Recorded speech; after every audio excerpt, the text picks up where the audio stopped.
মুনি আশ্রমের পর এবার গঙ্গাসাগর গেলেই হবে রাধাকৃষ্ণের দর্শন।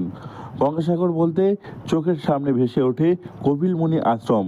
তবে চলতি বছরের শেষের দিক থেকে নতুন একটি মন্দির গড়ে উঠতে চলেছে সাগরে। এ নিয়ে সুন্দরবন উন্নয়ন মন্ত্রী বঙ্কিমচন্দ্র হাজরা জানিয়েছেন, যেটুকু খবর রয়েছে তাতে অক্ষয় তৃতীয়ার দিন এই মন্দির উদ্বোধন হতে পারে।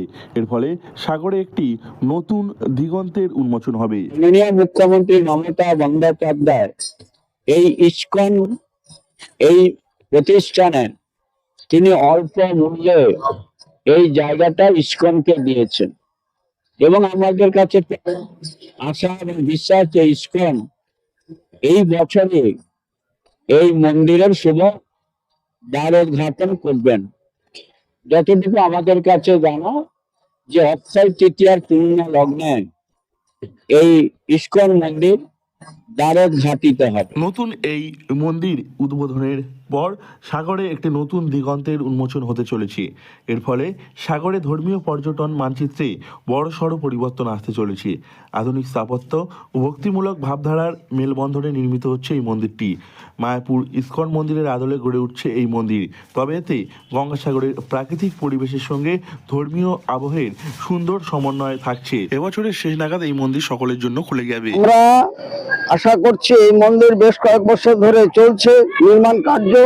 এই বছরের মধ্যেই শেষের দিকে এই মন্দির দ্বারোদ্ঘাটন হবে। এটা শুধুমাত্র মন্দির নয়, এখানে আর্থ সামাজিক যাতে উন্নতি ঘটে এবং সনাতন আদর্শের যে ভাবধারা সেটি যাতে প্রচলিত থাকে এবং মানুষ যাতে মান হুঁশ তার চৈতন্য চেতনার উন্মেষ ঘটে।